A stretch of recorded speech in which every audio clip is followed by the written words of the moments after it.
The massacre of the innocents is one of the bloodiest stories of the Bible. Herod the Great, king of the Jews, ordered the murder of thousands of babies in order to kill the infant Jesus. On the account from Matthew's Gospel rests Herod's reputation as a cold-blooded tyrant. He sent in his troops, but Jesus and his parents had escaped to Egypt. Herod was furious when he realized he'd been outwitted, and in Bethlehem and its surrounding district, he had killed all the male children who were 2 years and under. But there is much more to Herod than his infamous role as murderer in the Nativity story. He was a shrewd politician and visionary leader. For 37 years he ruled Judea, the land we now call Israel. A puppet king installed by Rome, he fought to win the hearts of a people who despised him. He kept the peace, transformed Judea into an international trading state, and built astonishing buildings on a grand scale. There is no doubt that Herod killed to protect his throne.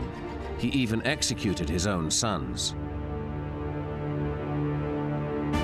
But modern science suggests the bloody acts that Herod ordered in his final days may have been the result of madness, a symptom of an agonizing illness. From his deathbed, he demanded mass executions.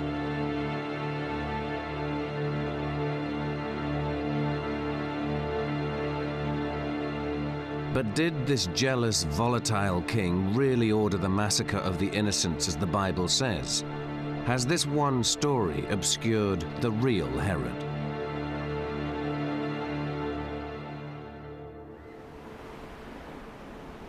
We know more about Herod than we do about Jesus. His life and times were faithfully recorded in extraordinary detail by an historian named Josephus. Under Herod, the land of Judea became an enterprise zone, and the Jewish faith so fashionable that even some Romans took up the one God idea. But there was a problem, one that right from the start blighted the reign of the King of the Jews. He wasn't Jewish. Herod was an Arab. His mother was a princess from the rose-red city of Petra in what is now Jordan. His father was an Arab diplomat from a desert tribe that had been forced into Judaism at the point of a sword. To real Jews, Herod came from a family of heathens. They'd never call him king. One way or another, he was never accepted by the Jewish nation as the legitimate ruler over the land and over the Jewish nation, simply because the Bible says that only King David and one of his dynasty can rule the Jews.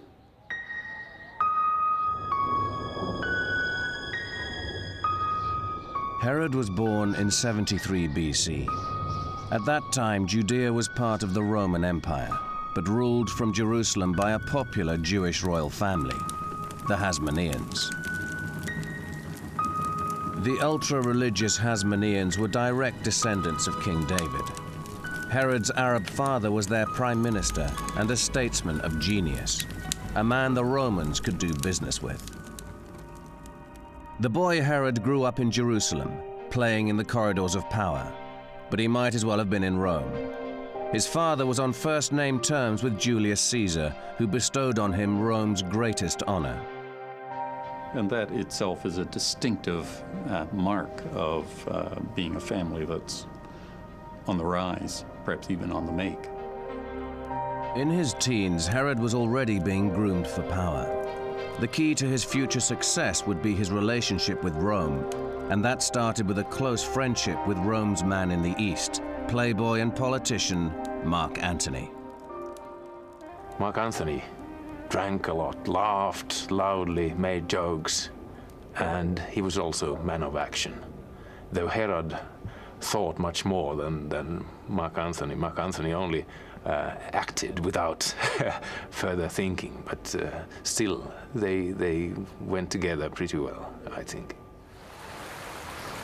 Herod got his first taste of power at the age of 26, when a rebellion broke out in the wild northern frontier territory of Galilee. The locals refused to pay taxes, and the Romans sent Herod in as governor. He was efficient and brutal. He was very good at taxation, and he was also very good at catching and executing terrorists who were active at the time. Josephus speaks of brigands is the word Josephus usually uses, and of course you can wonder, were they criminals out plain and simple, or were they nationalist criminals who were thinking of taking advantage of the Roman problems to reestablish some sort of Hasmonean sovereignty? It's hard to know, but in any case, Herod is said to have caught them and executed them, and thereby even gotten into trouble some with the Jewish authorities in Jerusalem, who were upset about this youngster. He was in his mid-20s at the time, or perhaps a little later, taking the law so much into his own hands that he was also executing people and not just arresting them. But killing Jews, even if they were terrorists, didn't make him too popular at home. The aristocracy of Jerusalem demanded a trial to punish the young upstart. But the Romans put pressure on the court, and the case was dropped. Herod was now their man. It has clearly demonstrated that Herod is a man of action, and that he acts really decisively and can seize the moment. And those kinds of qualities probably are what endeared him to Roman interests.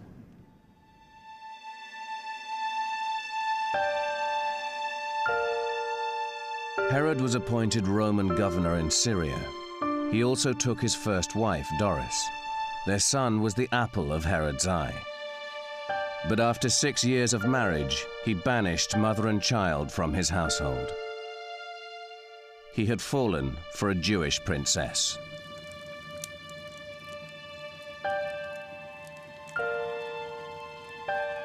Mariamne would have been a very young girl at this time. As I reconstruct the chronology, she was probably only 13 or 14 at the most at the time. Mariamne would be marriageable at 16, but to Herod she was worth waiting for. She was royalty, the granddaughter of the Hasmonean king. By marrying a princess, he hoped to gain a place among the Jewish aristocracy. Her blood would guarantee their children the legitimacy he craved. Mariamne was an investment in his future. What status he had, Herod owed to his link with Rome through Mark Antony. But the Roman had fallen under the spell of the world's most desirable woman, Cleopatra. Mark Antony was responsible for Rome's interest in the Eastern Mediterranean, including Judea. But while he cavorted in Egypt, he neglected his military duties. Herod watched in dismay as the land of the Jews was invaded. The Parthians, a superpower to rival the Romans, occupied Jerusalem and installed their own Jewish puppet king. Herod acted decisively. He fled. Herod rode out to rally neighboring rulers to organize a counterattack. If Judea were no longer part of the Roman Empire, Herod's dreams of power and influence would come to nothing. Herod makes a lightning escape out of Jerusalem, heading southeast towards Petra, but Petra refused to allow him in. And so he went to Alexandria, where he had a meeting with Cleopatra. Herod leaves Alexandria, boards a ship in the middle of winter for Rome, to seek Rome's help in this desperate situation. Even pirates stayed off the Mediterranean after the autumn. News of Herod's daring voyage reached Rome before he did. When Herod appeared in the Senate House, his Roman masters were already impressed. This crucial meeting would change his life forever. When he got to Rome, the two most powerful people in Rome were Mark Antony and Octavian. He had had a long and quite satisfactory connection with Mark Antony. He had had virtually no contact with Octavian. And Mark Antony was, in effect, his advocate in Rome. Herod had never been to Rome, but he must have appeared very confident. He traded on his father's good name to lend weight to his story. You knew my father, and he was your man in Judea, and now he's dead, and everybody else is dead, and the Parthians' man is king of Judea. He pleaded for continued support for the Hasmonean royal family, but the senators didn't care who ruled Judea. They just wanted it Roman again, the Parthians defeated and a hard man in place to keep order. I think it was a complete surprise to him, but in fact, the Senate preferred to take the action that Octavian and Mark Antony had proposed. Herod's diplomatic mission had become a job interview. The Senate pledged military support to remove the Parthians from Judea, but they were not going to restore the rule of the Hasmoneans. The hard man they needed was before them. Herod would be the new king of the Jews, whether the Jews liked it or not.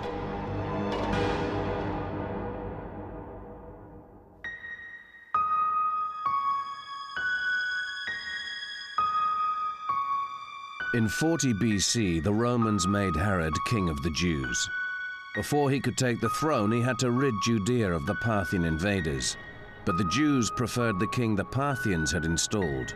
Herod was not welcome. With Roman military help, Herod began a long campaign against his own people. And it was only in the summer, to be safe, let's say, of 37 BCE, in other words, just about 3 years after the time when he actually was given the crown in Rome, that he was actually able to take his capital and set himself up as king. It was a hollow victory. The Roman oppressors might have named him King of the Jews, but to his subjects, only a descendant of King David was eligible. His authority was constantly in question. In his bid to gain legitimacy in the eyes of his people, Herod had now married his Hasmonean princess Mariamne. She bore him 2 blue-blooded Jewish sons, but there was a problem. Herod had deposed Mariamne's grandfather to become king. He adored her.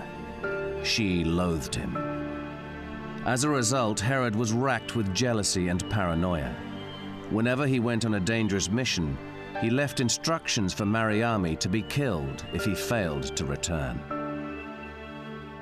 Then, as now, Jerusalem was a city dedicated to worship. The real power in the land was held by the religious authorities on the Temple Mount. It was the site of King Solomon's temple, the Holy of Holies. To shore up his position, Herod desperately needed to win over the politician priests. He proposed Mariamne's younger brother, Aristobulus, for the job of high priest at the Temple of Jerusalem. The teenager was, of course, a Hasmonean princeling. When the boy first officiated at the altar, jubilant crowds swarmed to the Temple Mount, swooning with delight and hailing the return of the Jewish royals. As a non-Jew, Herod couldn't even watch from the back. This appears to lead to a certain amount of jealousy on Herod's part. And Josephus tells an account of a celebration which is followed by a pool party in his palace down in Jericho. Jericho, the lush, steamy weekend destination for the Jerusalem jet set, and a royal resort, was about to become the setting for a hideous murder. As his family settled in, Herod, crazed by his lust for power, formulated his plan. It was in this very swimming pool that the royals and their friends splashed and chatted, while a group of muscular guards played what must have looked like a boisterous game in the deep end. Aristobulus, darling of the masses, was in their midst. On Herod's orders, his wife's beloved brother was held under the water and drowned. As the court went into mourning, Herod was summoned to Mark Antony to answer a charge of murder. The dead boy's mother was bent on revenge, and she'd called on an old friend for help. Cleopatra was only too happy to demand that Mark Antony punish Herod, preferably with death. That would leave her free to take over his territories, and in particular, the oasis of Jericho, once an Egyptian possession. In the event, Mark Antony let his old friend Herod off the hook, but appeased Cleopatra by giving her Jericho as a gift. With its citrus groves, date wine industry, and balsam plantations, Jericho was a jewel in Judea's crown. Rather than occupy her new possession, Cleopatra leased it back to Herod at vast expense. For 3 years, it cost him almost half the national income. Once again, the impotent Herod was humiliated and reminded of his reliance on Mark Antony and Rome. Cleopatra's ambition is simply to reassert the control of Egypt over the whole of this region, as was true in much earlier years. Herod resented Cleopatra's hold over Mark Antony, and she delighted in baiting him. When she came to Judea to survey her properties, she demanded that he escort her, and even tried to seduce him. Herod was the only man known to have resisted the world's most irresistible woman.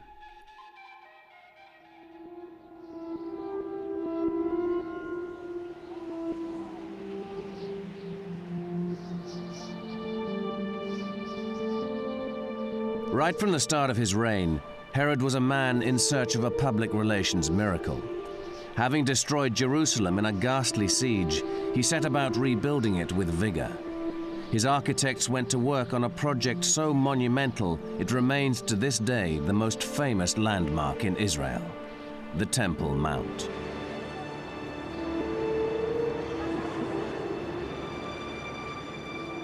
It was the most elaborate, lavish, monumental, whatever, all the superlatives building.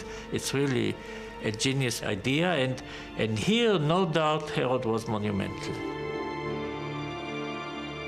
The original temple built by King Solomon was the most sacred place in the Jewish world. Over 900 years old, it was a virtual ruin. While as a non-Jew he would never be allowed to enter it, Herod was bent on giving his people a new temple in a glorious setting. But it wasn't easy. The priesthood required him to lay out all his building materials before work began. Josephus says that when Herod began the project, there was a lot of suspicion on the part of Jews that he would manage to destroy things and not to rebuild them, because in the process of renovating, you have to destroy as well. And he tried to allay their doubts, and Josephus even has him betraying some resentment at them. He said, look, where were the Hasmoneans all these years? They were high priests. They didn't even attempt such a project. It took Herod 8 years to create a new Holy of Holies and dramatically expand the area of the Temple Mount itself. He surrounded it with colonnaded walkways and dominated the southern end with a building that was part palace and part shopping mall, a vantage point from which to keep an eye on the turbulent priests below.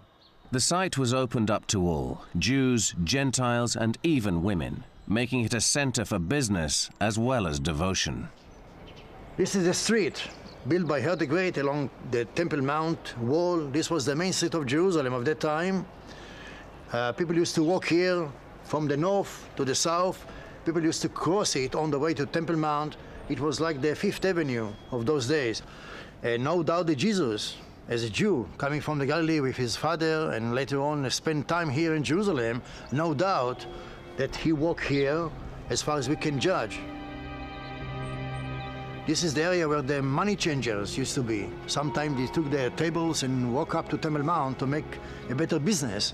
And that's what Jesus talked about when he tried to follow them to Temple Mount, back to the market area that was here. The rabbis, of whom we have their literature beginning in the, let's say, the 3rd and 4th and 5th centuries of the Common Era, who have every reason in the world to say nasty things about Herod, and they do say lots of nasty things about Herod, nevertheless say on a couple of occasions that whoever has not seen the temple which Herod built has never seen a beautiful building. So they grudgingly, but nevertheless they say it. The Temple Mount has been fought over ever since. Herod's Jewish constructions were replaced by invaders with newer faiths. At present, Jews and Christians are unable to visit what is now an exclusively Islamic site. Jews still worship at Herod's Western Wall.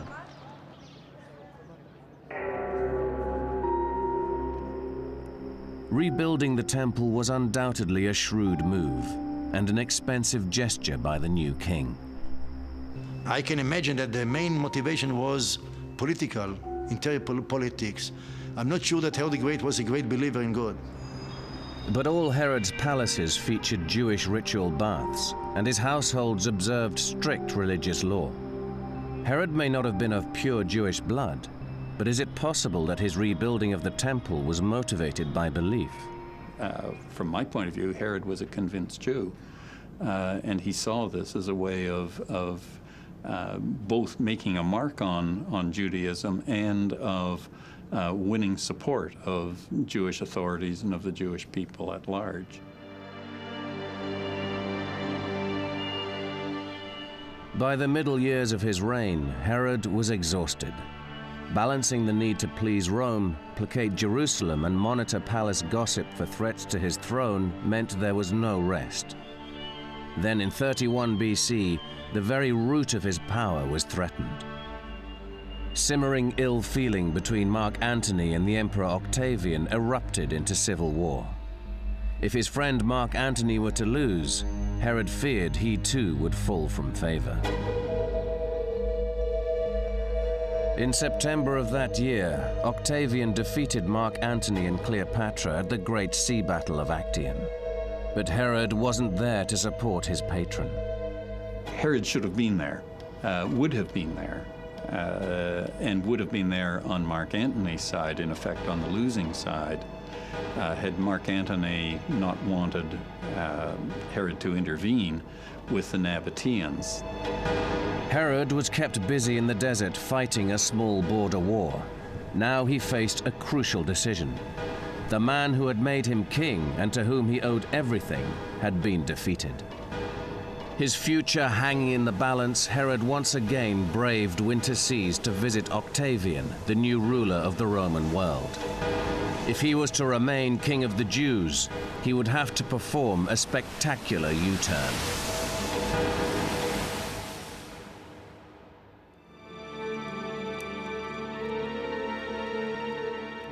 In 30 BC, Herod's patron Mark Antony took poison and died in his lover's arms. He did so knowing that Herod, the man he had called his friend, had already betrayed him. No sooner had Mark Antony been defeated at Actium than Herod sought a new alliance with his enemy Octavian. Herod's future rested on his ability to win the patronage of the new power in Rome. He goes explicitly without any of the paraphernalia of his royal status, without his crown, without his robes. He goes, in effect, cap in hand before Octavian. And he says, in effect, I make no apology. I was a supporter of Mark Antony's. I should have been at Actium. I would have been fighting on Mark Antony's side. I was loyal to Mark Antony during that whole period. But now, he said, I will offer my loyalty to you. I will be loyal from now on to Octavian. And the same kind of loyalty that I showed to Mark Antony will now be shown to you.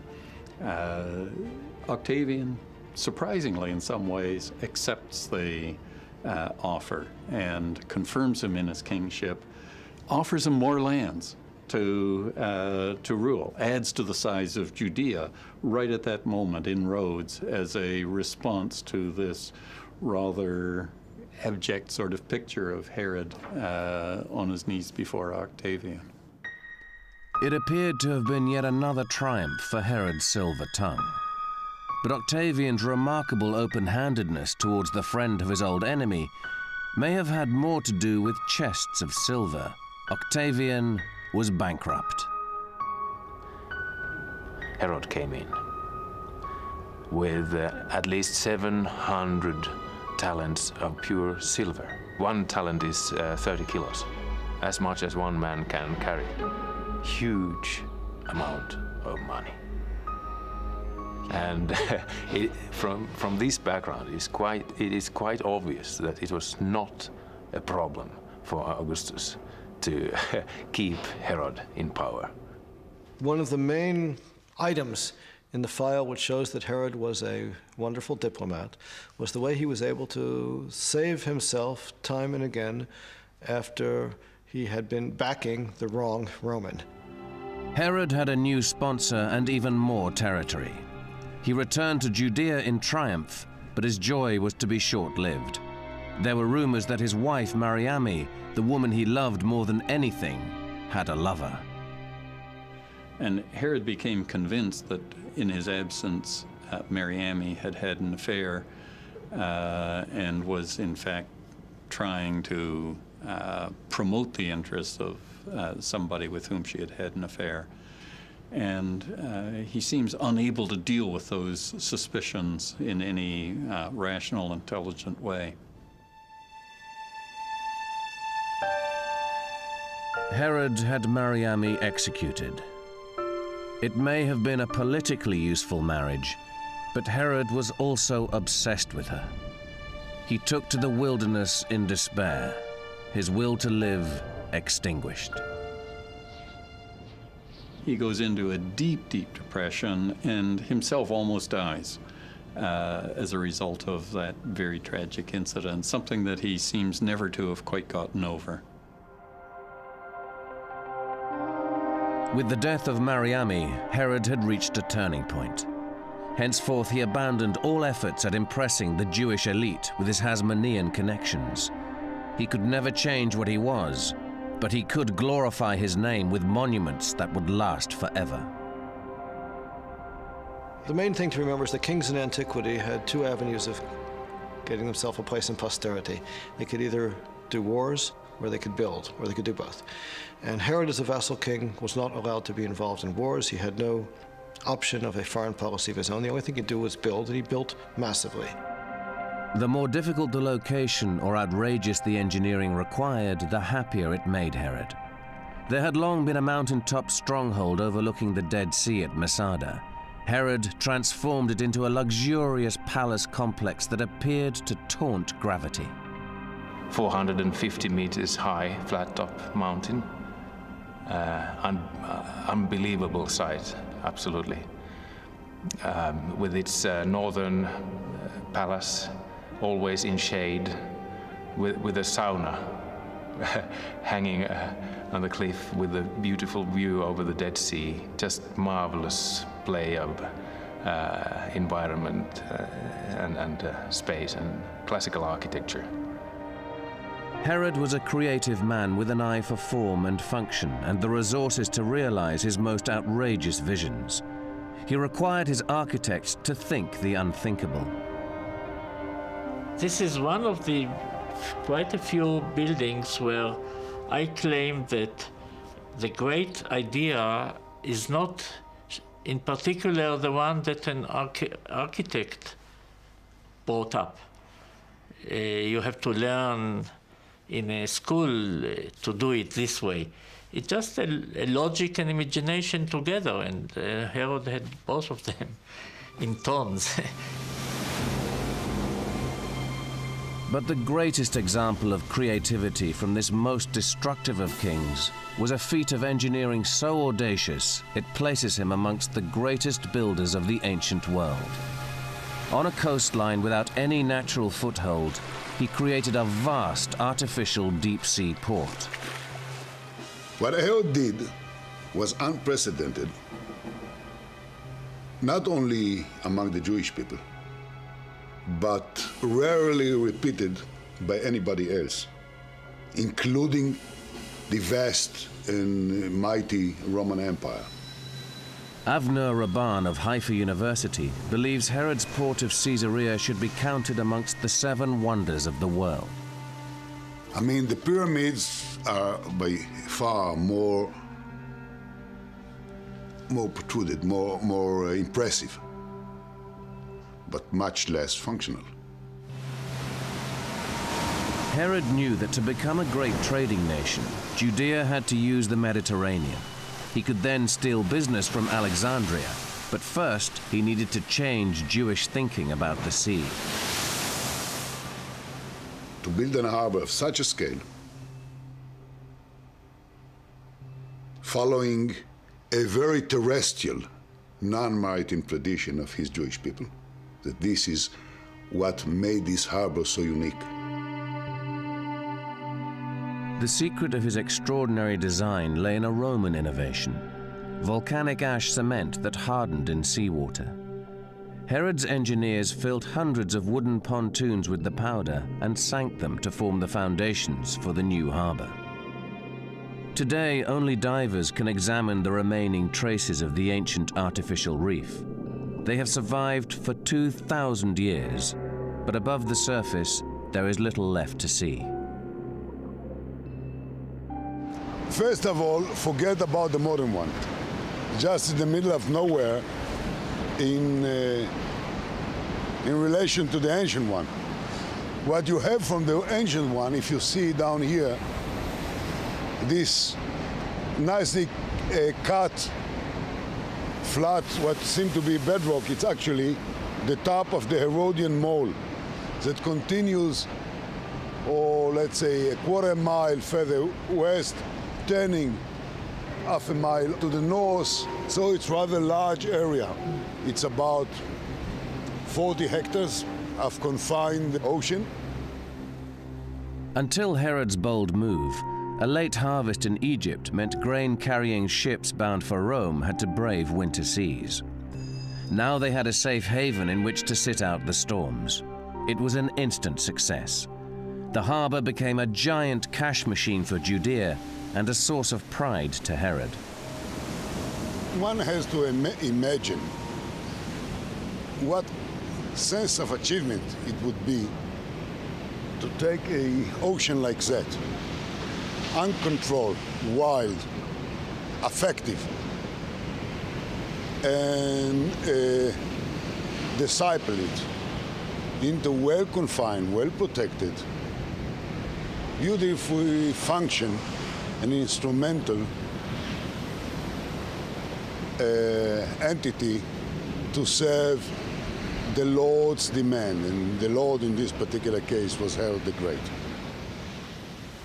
Caesarea started as a harbor and became a city.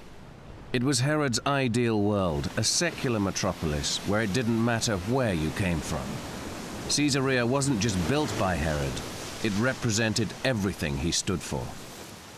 And so it was a city that looked in its direction westwards across the Mediterranean at the same time as it was drawing trade in from the east towards it and acting as a great warehouse area. So it's a very liberal city. There are Jews living in the city. There's a small Jewish community, but the city itself is understood to be a city that is built essentially for a Gentile population. Caesarea was and still is a boomtown for the middle classes, commuting to destinations all around the Mediterranean and beyond. Well, Josephus says that Herod built Caesarea for the hipparchy and the harbor for the navigators. Caesarea, it's natural that it attracted people that could sense that they can grasp the opportunity of prosperity. And of course, there were Gentiles, there were Samaritans, Phoenicians came, Syrians, Greek, from all over the Mediterranean to settle here. The period was very open. I think basically, when you look at Caesarea in a big way, Herod built it to be a opposite balance, a counterpoint to Jerusalem. And you have on the coast Caesarea, and you have inland in Jerusalem, as it were, God's city. You have Caesar city and God's city. The way the rabbis of the Talmud will eventually put it, they will say that Jerusalem and Caesarea, when one goes up, the other goes down. 28 years into his reign, Herod was entitled to feel pleased with himself.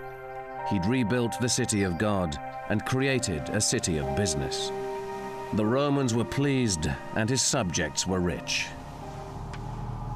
But the remaining years of his reign would be characterized by murder and madness.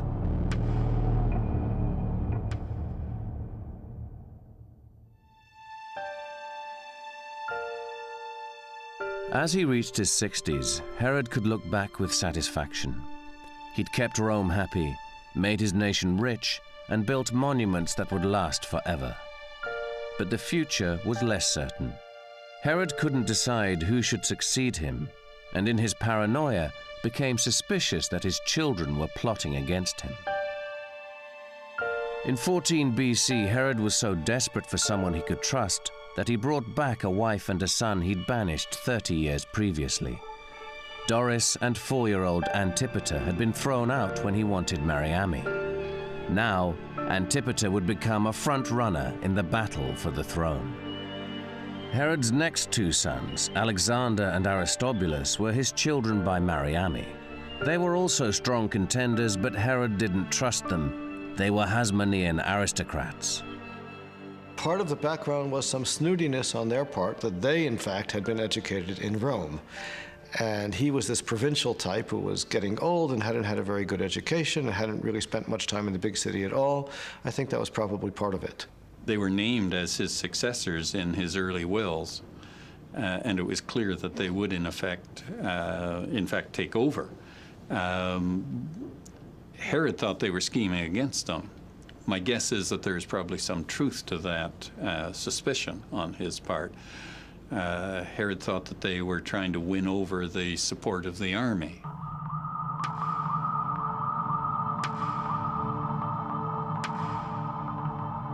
It didn't help matters that he'd executed their mother. They may have heard the rumors that ever since her death, he'd kept her body embalmed in a jar of honey, and that in his madness, he visited her at night to continue their relationship.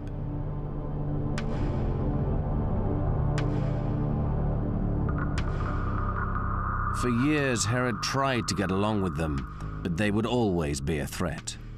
In 7 BC, his temper got the better of him, and he had the scheming pair strangled. If we want to say something for him in his favor, he was a politician, and for him it was important to have the power.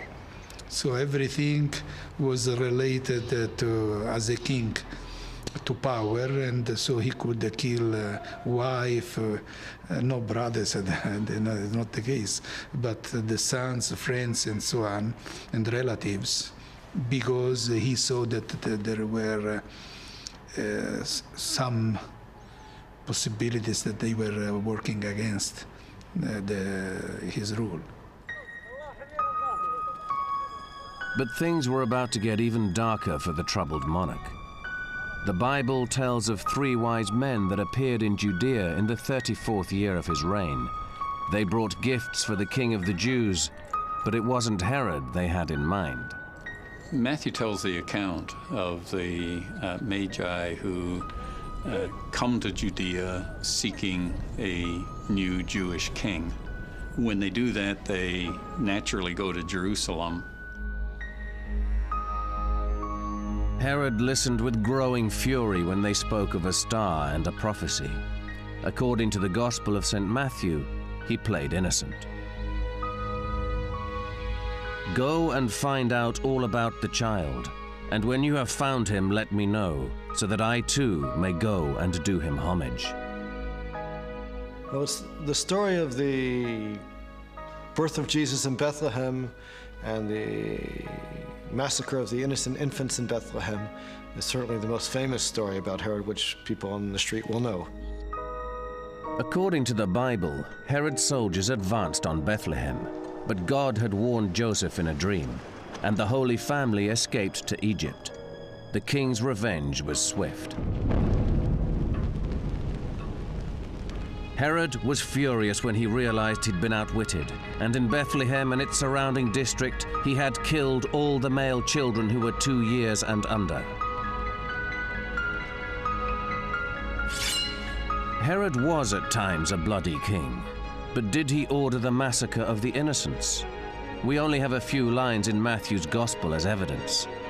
The Gospel of St. Luke confirms that Jesus was born in the time of Herod, but doesn't mention the mass killing of the baby boys. Josephus, from whom we know so much about Herod, and who delights in cataloguing the king's darker deeds, never mentions the slaughter at all. Somebody like that would seem to be such a monster that other stories like this can easily be made up about him. I myself have some question about whether or not that incident in Matthew actually took place. Herod, the evil tyrant of the Nativity story, was certainly guilty of murdering those who threatened his throne. But it is possible that the massacre of the innocents, as told by Matthew, never took place. Whether the details of the story are true or not, there's evidence that in the last years of Herod's reign, he began killing on an unprecedented scale, settling scores and murdering political rivals. The period of Herod's greatest atrocities coincides with his own physical decay. Remember that he is almost 70 years of age. That's a very advanced age for somebody. He must have been a very strong man through most of his life to have survived that long. Now I think his whole body is giving up, and his mind is perhaps giving up at the same time. Herod was carried here, to his newest palace in Jericho. The record speaks of a sickness with the hallmarks of an Old Testament plague. Josephus gives a very graphic description of a painful illness focusing on the stomach and also on the mind of Herod. He's going out of his mind, he's going out of his mind in pain, he's stinking. Some versions will tell us about worms as well, and his flesh is decaying. From his deathbed, Herod embarked on an orgy of violence. It began when word reached him that a high-spirited mob had torn down the Roman eagle he had placed provocatively above one of the entrances to the Temple Mount.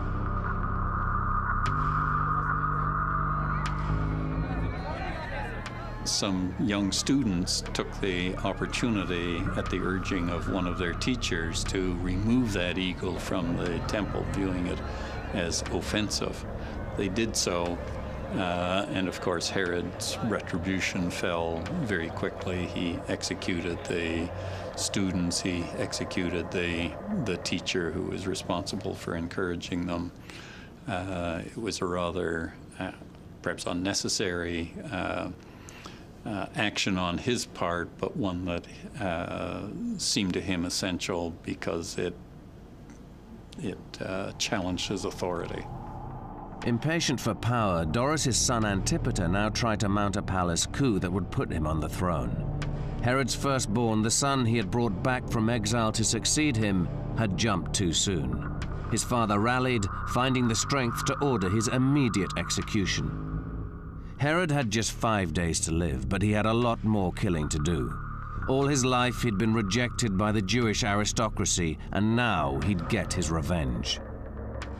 In his dying days, Herod ordered Jewish nobles to be brought down to Jericho, where he is, and when he dies, to execute them all. His sister refuses to carry out this command.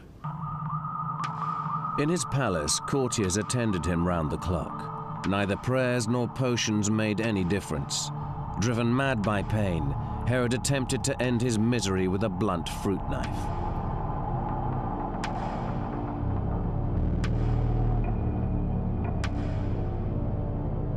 Like most rulers of the time, Herod had used violence to stay in power, but the insane bloodlust of his last days stands out.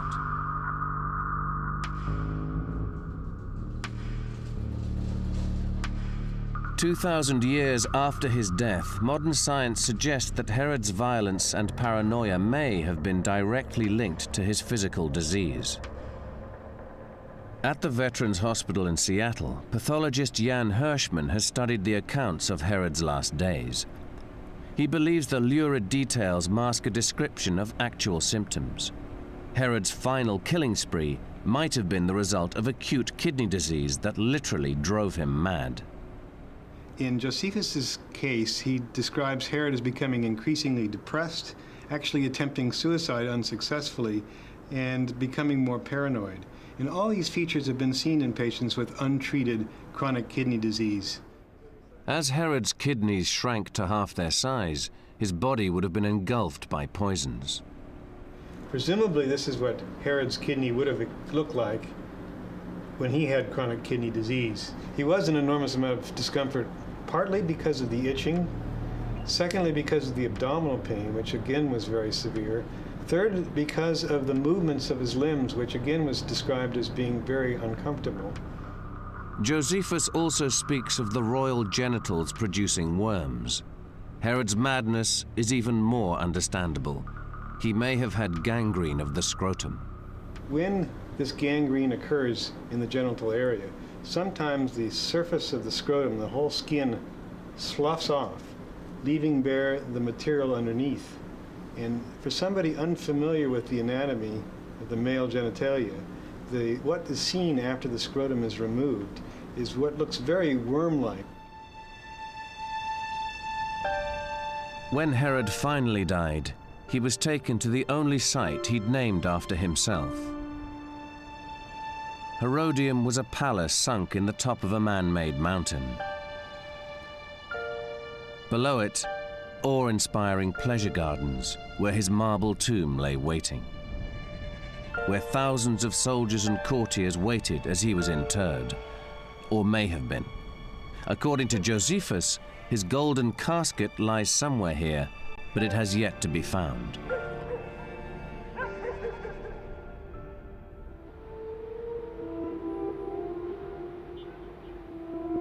Herod's death left a vacuum his heirs couldn't fill. Within a century, the Romans were burning his temple and persecuting the Jews.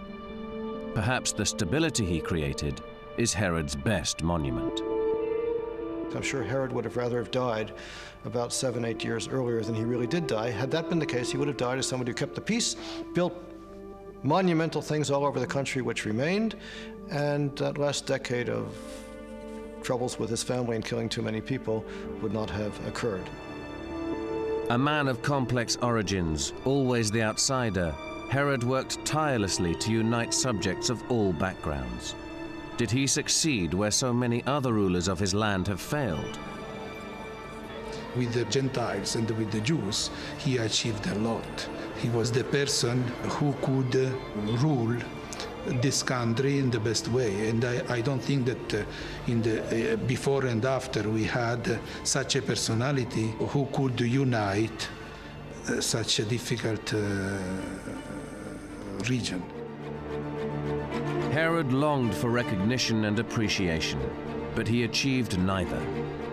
2,000 years later, in spite of his creative achievements, he is only remembered for ordering an act of cold-blooded murder that may never have happened at all.